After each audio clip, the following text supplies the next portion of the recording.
सिर्फ अंश ने पढ़ा है और किसी ने नहीं पढ़ा है?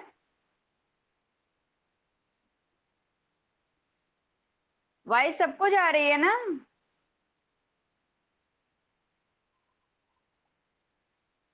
तो पढ़ा है क्वेश्चन?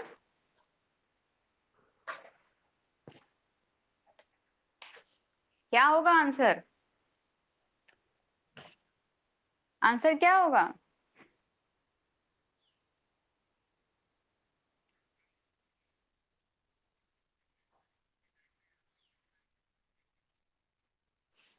Okay, anyone else? कोई और?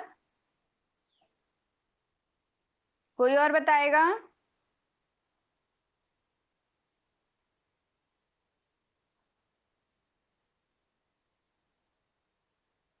और कोई पढ़ा? अंजलि, आंसर बताओ। क्यों?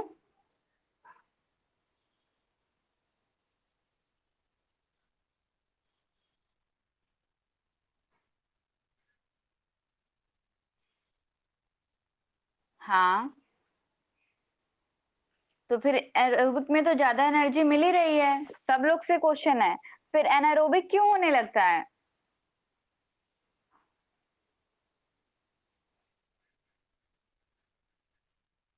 हम्म। हाँ हाँ, बोलो। बोलो।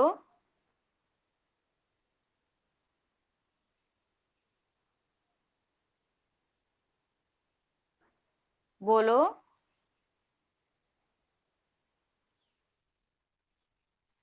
अंजलि।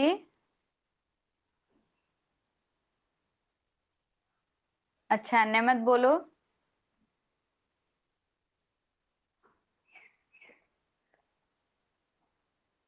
इससे चुप हो गए।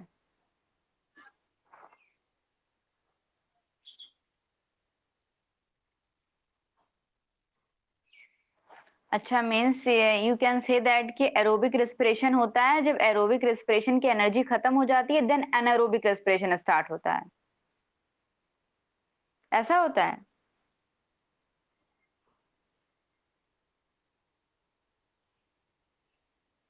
और कोई? हाँ, बताओ।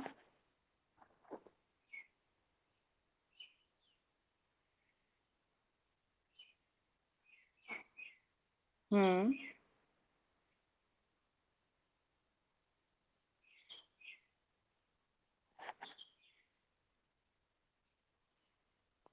हम्म।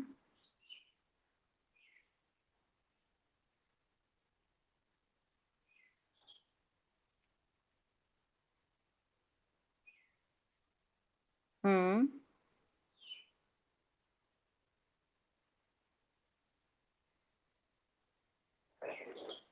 ओके, चलो हम बताते हैं। हाँ हाँ, बोलो।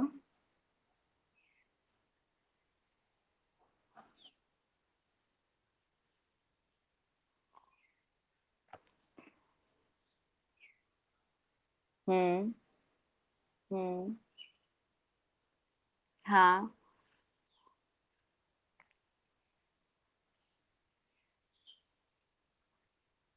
हम्म। हम्म। अब देखो, पता है आप लोग आंसर सर्च करने के चक्कर में इतना पढ़ लिए हैं कि जो आंसर बात का है उसको भी इसमें आंसर कर रहे हैं। देखिए, एरोबिक रेस्पिरेशन एनारोबिक रेस्पिरेशन दोनों साथ में हो सकते हैं। Anaerobic respiration always takes place in muscles. जिस भी मसल्स के थ्रू हम एक्टिविटी परफॉर्म कर रहे होते हैं, सपोज करो कि हम रनिंग कर रहे हैं थ्रू द लेग्स लेग्स के थ्रू, तो वहां पे उस मसल्स को ज्यादा एनर्जी की जरूरत है। तो उस time with the anaerobic respiration with the aerobic respiration के साथ में एनारोबिक रेस्पिरेशन होता है, जिससे हमें थोड़ी सी एक्स्ट्रा अमाउंट में एनर्जी मिल सके। और रही बात लैक्टिक एसिड की, तो लैक्टिक एसिड से हमें एनर्जी नहीं मिलती। लैक्टिक एसिड एक्युमुलेट होता है उस मसल्स में, जिसकी वजह से बाद में हमें मसल्स में पेन होता है, जिसको मसल्स क्रैम्प बोलते हैं। ठीक है? कोई डाउट? बहुत सारा डाउट है, अभी आगे पढ़ाते हैं फिर क्लियर होगा। सी, कहाँ तक हुआ था? हम लोगों ने यहाँ तक पढ़ा था एरोबिक रेस्पिरेशन में ग्लूकोज ऑक्सीजन की प्रेजेंस में 3 कार्बन कंपाउंड में कन्वर्ट हो जाता है। यहाँ तक किसी को कोई डाउट था?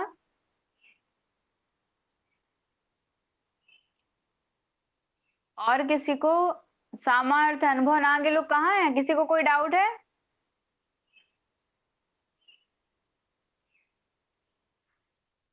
Okay then in the presence of इतनी प्रोसेस, मतलब जो ग्लूकोज से 3 कार्बन कंपाउंड बनता है, all this process completed into the cytoplasm. ये सारी प्रोसेस कहाँ पे होती है? साइटोप्लाज्म में होती है। आफ्टर दैट 3 कार्बन कंपाउंड जो पायरुविक एसिड है या पायरुवेट है गोज इनटू द माइटोकॉन्ड्रिया, मतलब उसके आगे के सारे प्रोसेस कहाँ पे होगी? माइटोकॉन्ड्रिया में होगी। बट किसके प्रेजेंस में? In the presence of oxygen, oxygen की प्रेजेंस में। और हमें प्रोडक्ट में क्या मिलेगा? Waste product we will get carbon dioxide, you can see on an screen, water and energy. ये जो एनर्जी होगी, एनर्जी का अमाउंट कितना होगा? 36 एटीपी होगा। ठीक है,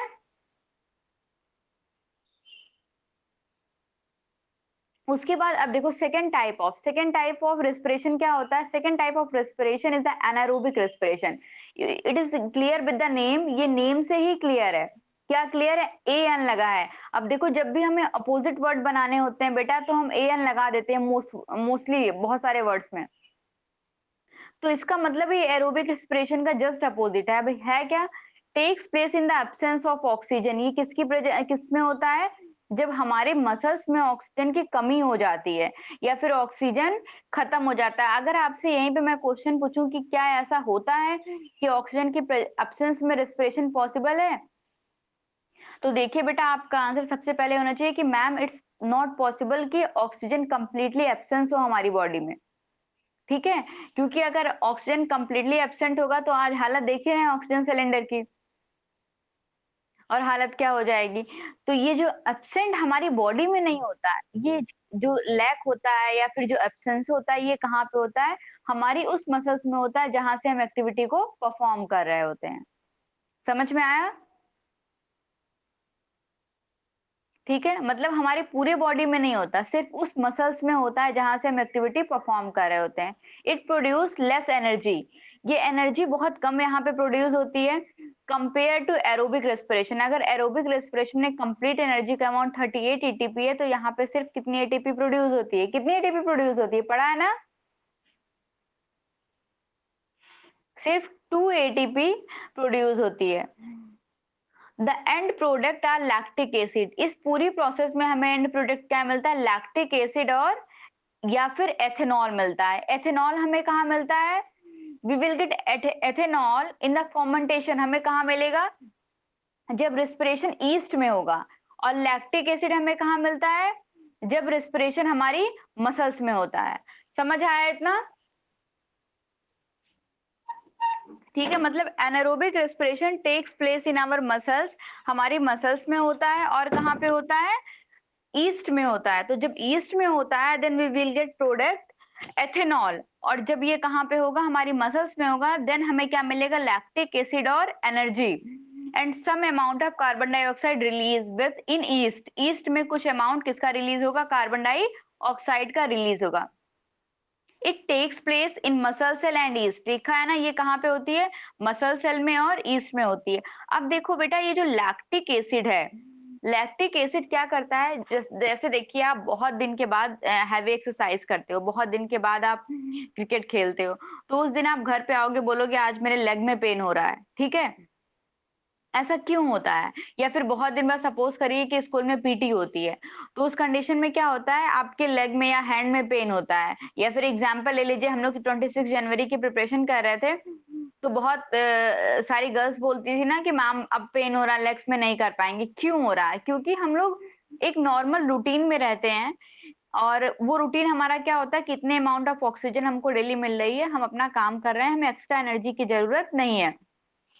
देन सडन हम अपने रूटीन में चेंज करते हैं, तो उस कंडीशन में हमारे बॉडी में, हमारी मसल्स में कौन सा रेस्पिरेशन होता है? एनारोबिक रेस्पिरेशन होता है। And that time lactic acid produce, उस टाइम क्या होता है? लैक्टिक एसिड प्रोड्यूस होती है। बट बेटे remember that lactic acid produce तो होती है बट यूटिलाइज नहीं होती है। It accumulate in that muscles, ये उस मसल्स में क्या हो जाती है? एक्युमुलेट हो जाती है। एक्युमुलेट का मतलब समझ रहे हो? कलेक्ट हो जाती है। ठीक है, and it cause muscles cramp, और ये क्या कॉज करती है बेटा? मसल्स क्रैम्प कॉज करती है। समझ में आया इतना? आपके प्रीवियस ईयर में क्वेश्चन भी आया है कि how muscles cramp happen in humans, human से मसल्स क्रैम्प कैसे होता है, या how muscles cramp related to the respiration, कैसे रेस्पिरेशन है। अब देखो क्या होता है, फिर आफ्टर सम टाइम धीरे धीरे आपका वो पेन कम होता है। क्यों कम होता है? बिकॉज जब हम वार्म देते हैं, उसको थोड़ा सा सिकाई करते हैं, या फिर कुछ टाइम के बाद धीरे धीरे जब हम उस चीज के हैबिचुअल हो जाते हैं, जैसे हम आपको ये बोलेंगे कि आप एक्सरसाइज करना बंद मत करिए, ठीक है? क्यों? क्योंकि आप उस चीज में हैबिचुअल होंगे, तो धीरे धीरे वो लैक्टिक एसिड क्या होगा, कार्बन डाइऑक्साइड में कन्वर्ट होगा, और क्या हो जाएगा, आपका क्रैम्प मसल्स की जो है वो कम हो जाएगी। समझ में आया? तो ये थोड़ा सा बाहर का था। अब स्क्रीन पे देखिए, एनारोबिक रेस्पिरेशन और एरोबिक रेस्पिरेशन में एक चीज कॉमन है। क्या कॉमन है? स्क्रीन देख के बताइए। हाँ, बोथ इनिशिएटेड इन साइटोप्लाज्म। दोनों रिएक्शन कहाँ पे इनिशिएट होती है? साइटोप्लाज्म में होती है। और दोनों रिएक्शन कहाँ कैसे इनिशिएट होती है? Both reaction initiated in the presence of oxygen. दोनों रिएक्शन ऑक्सीजन की प्रेजेंस में ही इनिशिएट होगी।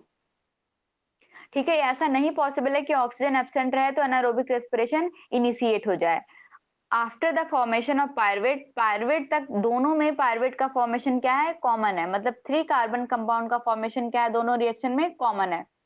आफ्टर दैट जब रिएक्शन माइटोकॉन्ड्रिया में होती है, तो वो क्या होती है? इन प्रेजेंस ऑफ ऑक्सीजन होती है इन एनारोबिक रेस्पिरेशन में। एंड बेटा in anaerobic respiration, this respiration takes place in muscle cell. ये कहाँ पे होता है? हमारी मसल्स के सेल में होता है। और देन वहां पे ऑक्सीजन की डिफिशियंसी होती है, ऑक्सीजन एब्सेंट होता है। समझ में आया? किस किसी को कोई डाउट?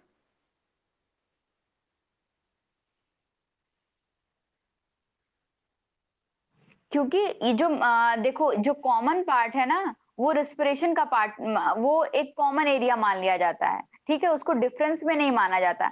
जब भी हम दो चीजों को डिफरेंशिएट करेंगे, तो कॉमन चीज तो नहीं लिख सकते ना। जो हमें फाइनल प्रोडक्ट मिलता है, वो प्रोडक्ट क्या मिलता है? ऑक्सीजन के एब्सेंस में मिलता है, इसलिए लिखते हैं। सपोज करिए कि कोई बच्चा एडमिशन लिया और पढ़ने में बहुत अच्छा है, बट उस लास्ट में फाइनल रिजल्ट में वो उसके मार्क्स कम आते हैं या फेल हो जाता है, तो हम उसका एंड रिजल्ट देखते हैं ना बेटा। तो इसीलिए हम यहाँ पे एंड रिजल्ट के बेसिस पे डेफिनेशन देते हैं। हाँ, और किसका क्वेश्चन था? हाँ।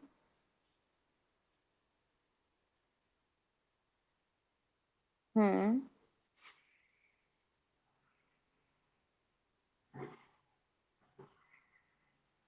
नो। हाँ, बोलो बोलो बोलो।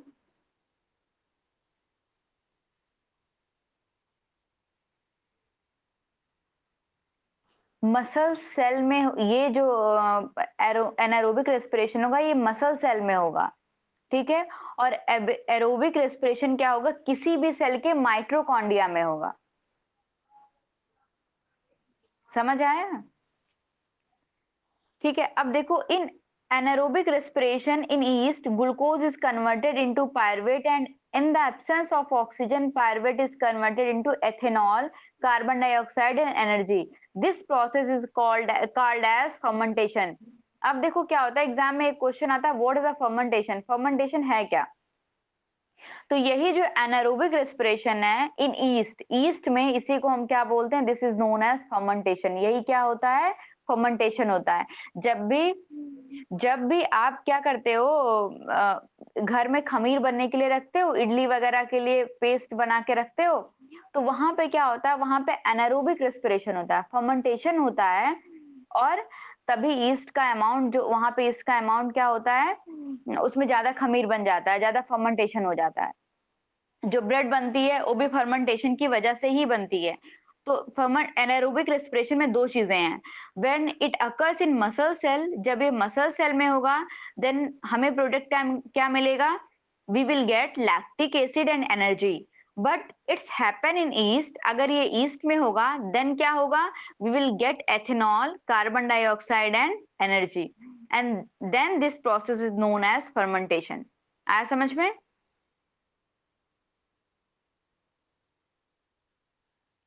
सबको आया समझ में? रिपीट तो नहीं करना है, फिर आगे बढ़े। ठीक है, सी दिस, इसका स्क्रीनशॉट कर लेना। ठीक है, ये जो स्क्रीन पे बना हुआ है,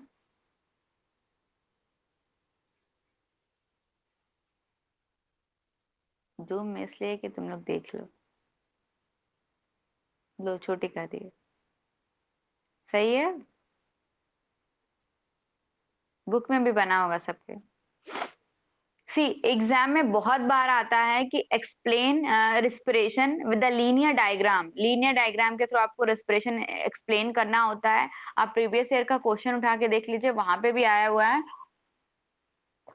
तो ये फिगर हमारे लिए बहुत ज्यादा इंपॉर्टेंट हो जाता है।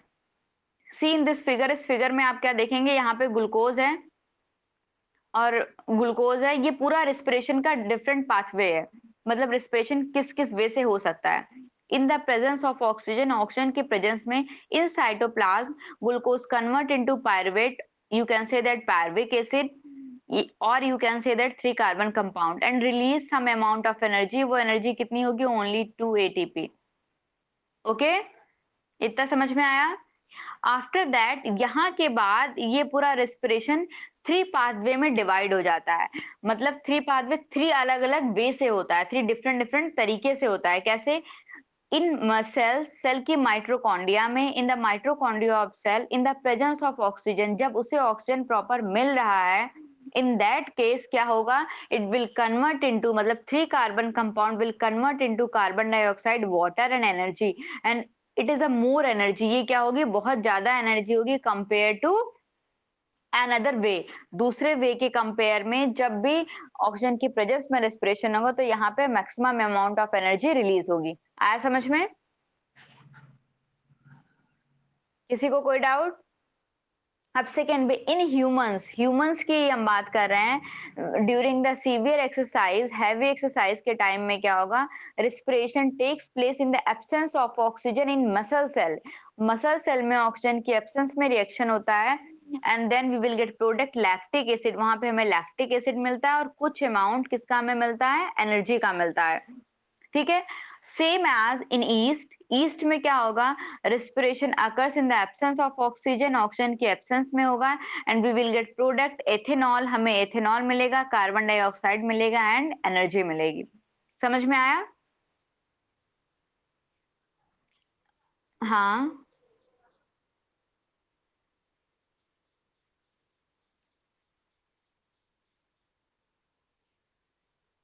तो वही तो मैं बताई।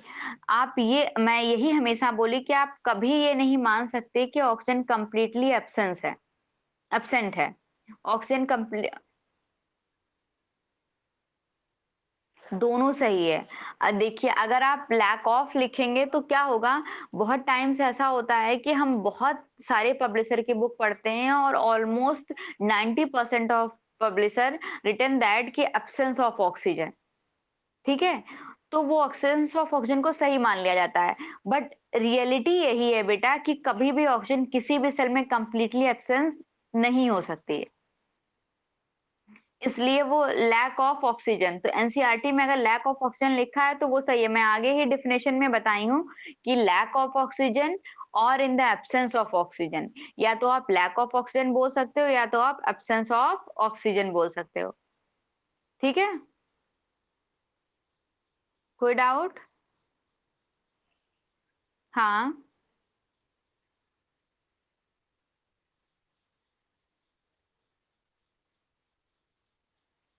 3 कार्बन कंपाउंड में, 3 कार्बन कंपाउंड के बाद देखो यहाँ पे ये CO2 दिख रहा है आपको, CO2 दिख रहा है।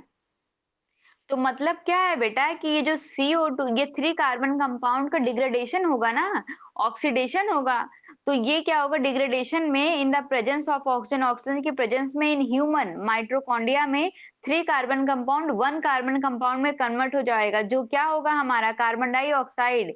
कार्बन डाइऑक्साइड में एक ही कार्बन तो प्रेजेंट है, बोलिए। और यहाँ पे लैक्टिक एसिड में कन्वर्ट होगा और नीचे एथेनॉल में कन्वर्ट होगा। जब भी आप लैक्टिक एसिड को उठा के देखोगे तो ये भी क्या है, कार्बन की चेन है, और एथेनॉल भी क्या है, कार्बन की चेन है। समझ में आया?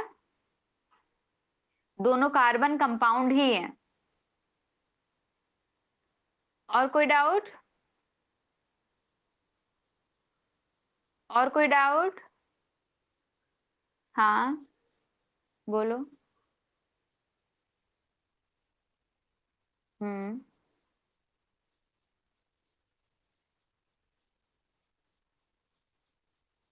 हम्म। हम्म।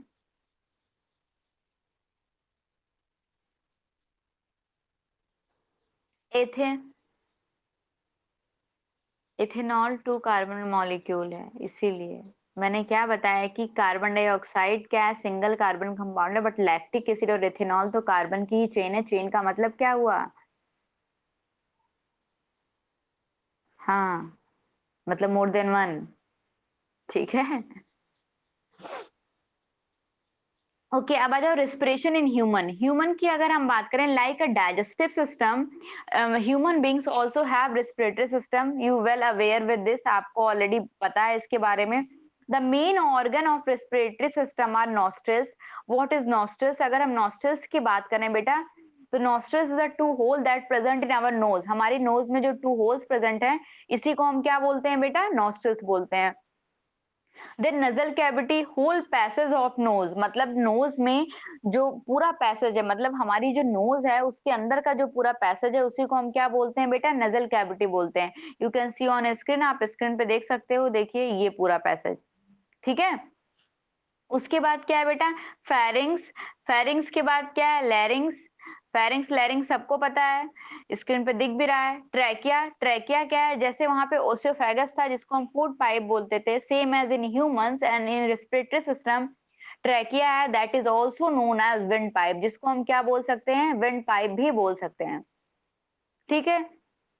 उसके बाद आ जाओगी, उसके बाद आ जाओगे बेटा ब्रोंकाई। ब्रोंकाई क्या है? देखो, ये देखो, ये ट्रैकिया है हमारा, ये फूड पाइप है। उसके बाद ये देखो, ऐसे 2-3 पाइप्स में डिवाइड है ना, ये हमारा क्या है? ब्रोंकाई है। After that bronchi divide into many tube like structure, बहुत सारे ट्यूब लाइक स्ट्रक्चर में ये देखो डिवाइड है। दिख रहा है स्क्रीन पे सबको? मैंने बहुत ज्यादा लिख दिया है, क्लियर कर देती हूँ। ये देखो, इधर दिख रहा है येलो येलो? हाँ, स्क्रीन दिख रही है। अब दिखा?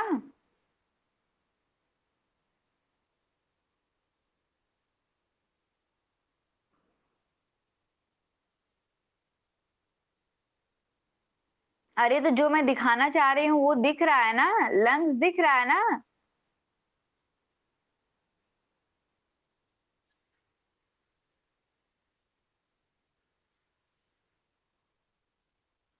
किसका माइक ओपन है? दिख दिख रहा है ना बेटा? देखिए, अब देखो ये येलो कलर का जो स्ट्रक्चर है, इसमें छोटे छोटे ऐसे ट्यूब लाइक स्ट्रक्चर है ना। ये देखो, ये छोटे छोटे ट्यूब लाइक स्ट्रक्चर दिख रहे हैं। ये क्या है हमारा?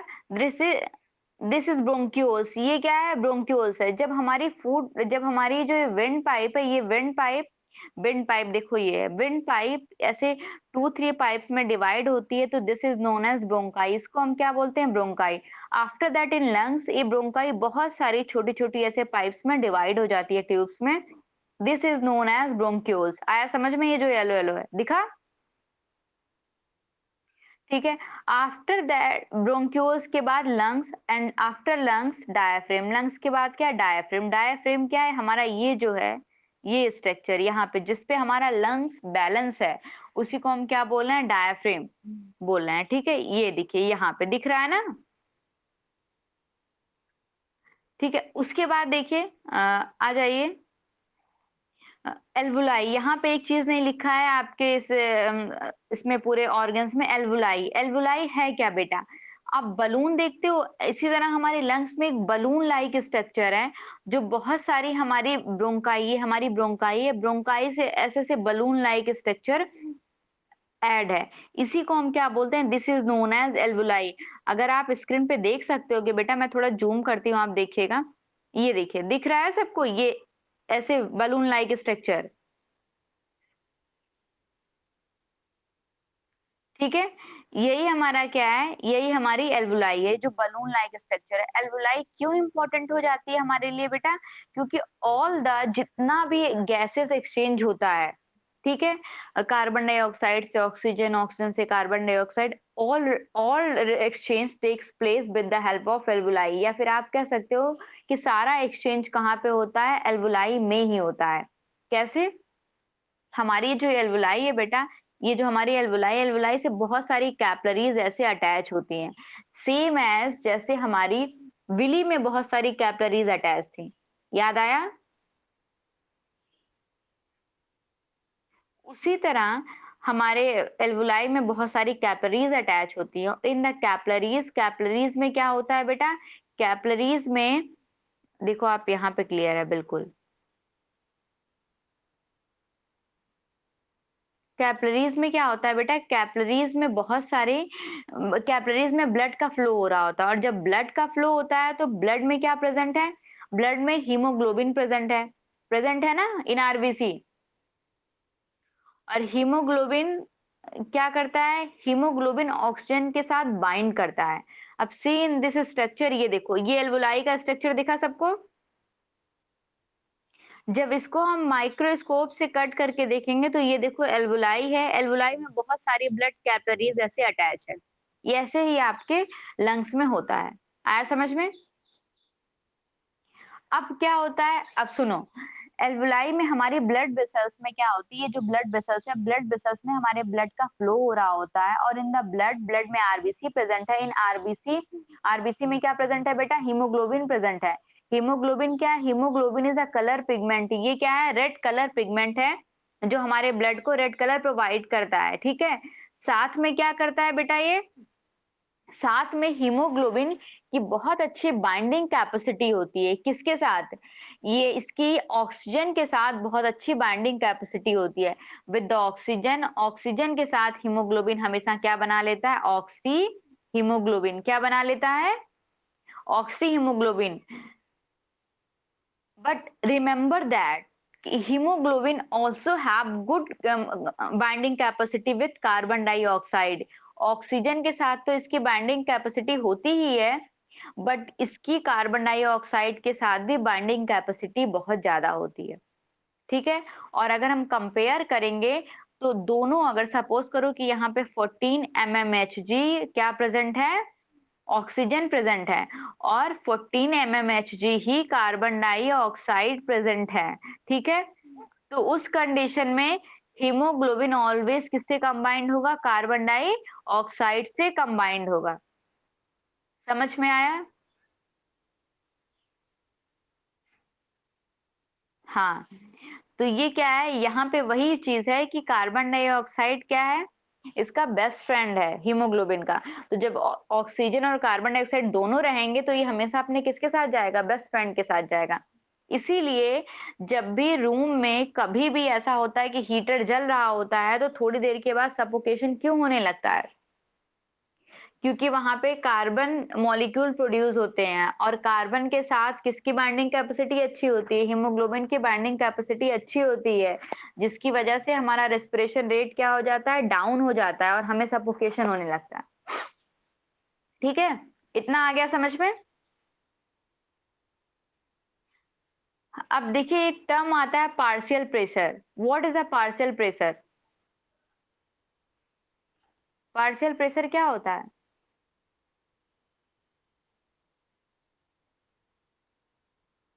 गूगल नहीं करना है, फिजिक्स में नहीं पढ़ा है? अनुष्का नहीं है क्या लाइव?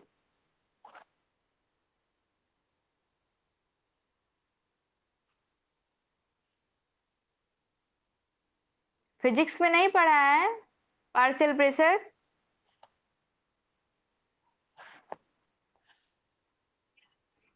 तो बताओ फिर।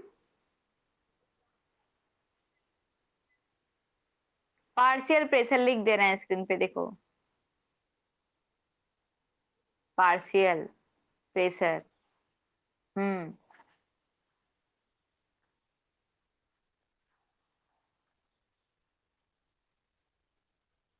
अच्छा, ये कौन अभी आंसर दिया है ये? कौन बोल रहा था ये आंसर? इतना ज्ञान कहाँ से लाते हो बेटा? और कोई?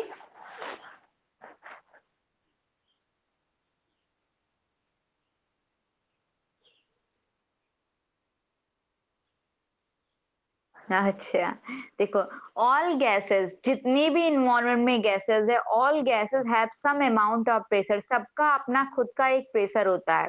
चाहे वो कार्बन डाइऑक्साइड हो, चाहे वो ऑक्सीजन हो, नाइट्रोजन हो, हाइड्रोजन हो, all gases have their own pressure. Some amount उनके पास किसका होता है? प्रेशर का होता है। उसी प्रेशर को हम क्या बोलते हैं? पार्शियल प्रेशर बोलते हैं। आया समझ में? अब देखो क्या होता है, ये जो ऑक्सीजन होता है, ऑक्सीजन का भी कुछ पार्शियल प्रेशर होता है, कार्बन डाइऑक्साइड का भी कुछ पार्शियल प्रेशर होता है, ठीक है? डिफ्यूजन क्या होता है?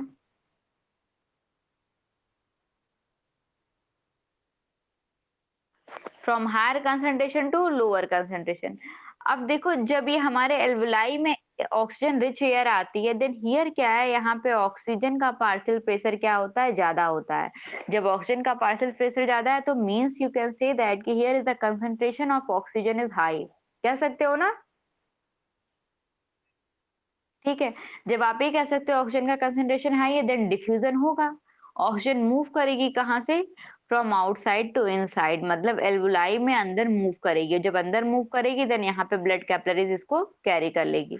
समझ में आया?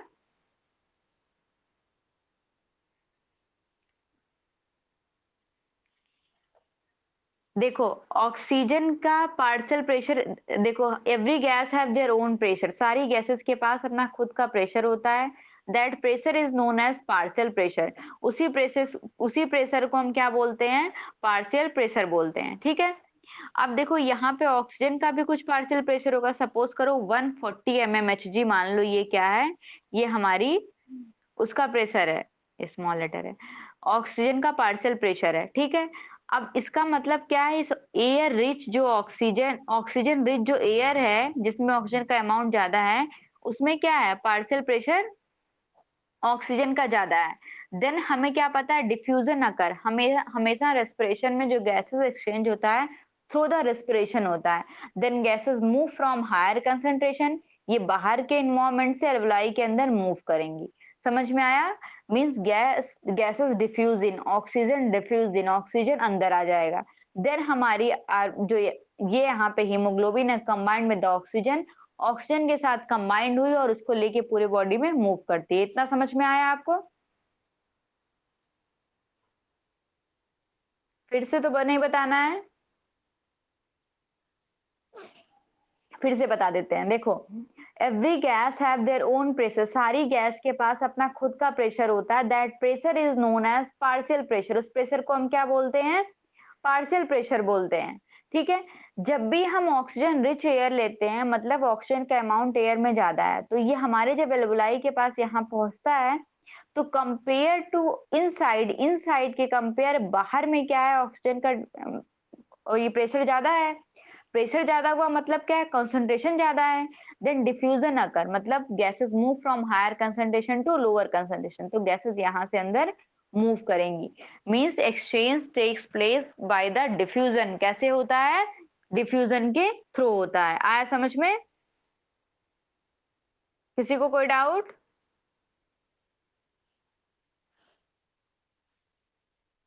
बिल्कुल जा सकती हैं, बट जा तो सकती हैं डिफ्यूजन के थ्रू, बट वो कंबाइंड किससे होंगी? हीमोग्लोबिन तो सिर्फ एक ही चीज को कैरी करेगा ना। तो फिर, आया समझ में इतना?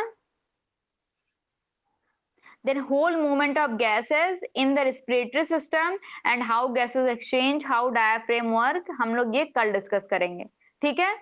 अभी मुझे ये बताइए, कंपेयर टू जूम आपको इस पे पढ़ना अच्छा लगा? ठीक है, हम ट्राई कर रहे हैं, अगर सारे फीचर्स में अवेलेबल होंगे तो हम लोग जल्दी यहाँ पे मूव करेंगे, ठीक है? और विथ इन 3 आवर्स लगेंगे, जो भी पढ़ाया है उसके रिकॉर्डेड वीडियो अपलोड हो जाएंगे, देन यू कैन सी। आप किसका माइक ओपन है? रिकॉर्डेड वीडियो अपलोड हो जाएगा, देन आप देख सकते हो, ठीक है? आपका होमवर्क क्या है? होमवर्क आपका है कि आपको ये पढ़ना है कि जब हमारी सेल्स में कार्बन डाइऑक्साइड प्रोड्यूस होती है और वहां पे ऑक्सीजन लेके हीमोग्लोबिन जाता है, वहां से जब हीमोग्लोबिन रिटर्न होता है तो हीमोग्लोबिन कार्बन डाइऑक्साइड के साथ कंबाइंड होके क्या बनाता है, ये आपको पढ़ना है, ठीक है? देखिए, ब्लड जो होता है, haemoglobin carry oxygen in the form of oxy haemoglobin, हमारी सेल्स के पास पहुंचा, वहां पे ऑक्सीजन को किसका माइक ओपन है? फिर ऑक्सीजन को वहां पे ड्रॉप करता है, ठीक है? वहां से वो कार्बन डाइऑक्साइड को पिकअप करता है। तो जब हीमोग्लोबिन ऑक्सीजन के साथ कंबाइंड होता है, देन बनता क्या है? देन ऑक्सी हीमोग्लोबिन बनता है। सेम एज जब कार्बन डाइऑक्साइड के साथ कंबाइंड होगा तो क्या बनेगा, ठीक है? यही आपको पढ़ना है, ओके? Thank you class.